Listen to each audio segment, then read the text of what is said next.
what would be your key takeaway that you want the audience to get from your speech today? Building off of what you said, a lot of people don't really think about open space as designed, intentional space. They think about it as open space, a place where there's no buildings. And so a lot of what I do as a landscape architect and public space designer is try to make visible the value of open space and public space in our cities. And so if anyone takes anything away from my talk today, it's that I hope they more closely associate outdoor spaces in cities with freedom and democracy and some of the most kind of core values of our society.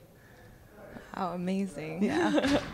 Yeah, and I was so intrigued by the fact that, like you're saying, democracy and peace and connection, there's so much that goes into designing a space. And in your talk, you spoke a little bit about kind of the tension between designing for security and connection. Right. Can you kind of walk us through how do you even bring those kind of opposing elements together when you design a space?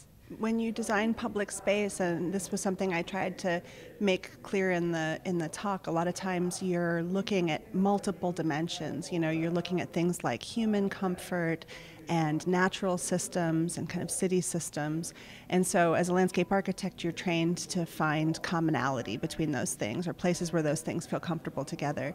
And so we already have this kind of sense of balance, I suppose, as a profession.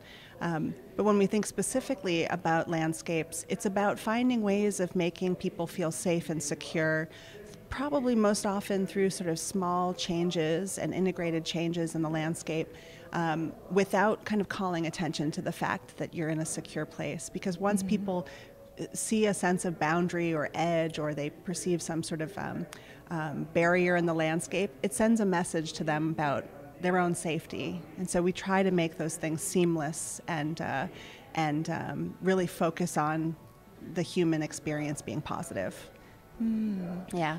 Yeah, I remember in your talk you touched on Lawn on D, and I've actually been there myself. Great. Did you like it? What'd you do? It was awesome. I was like on the swings, and it was just so engaging. Like I was with my friend, and because you built the space where you had all of these little engaging mechanisms in it, it can spur conversations with absolute strangers. Right.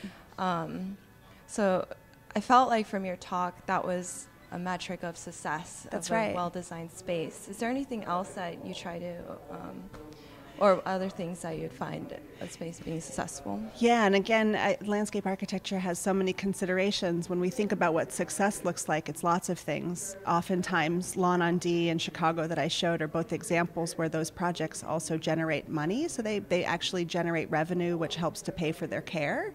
So that's a measure of success, right? If we can get people to spend the money in the space to actually upkeep it, it has long-term sustainability, which is great.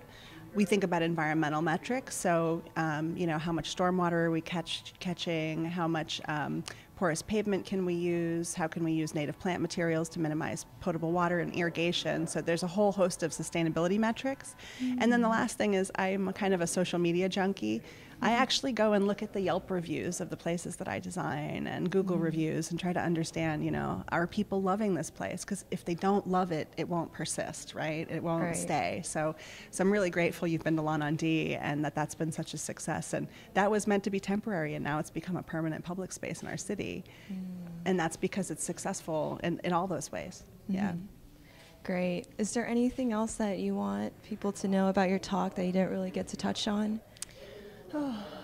Just, I think we're at a really interesting time in our country, in our world, and there's these sort of wicked issues, and they're really challenging. And I think it's both, all of us being willing to confront these issues head on together and also do it with joy. That seemed to me the most important thing I wanted to also express today. Thank you so much. Thank you so much. Pleasure.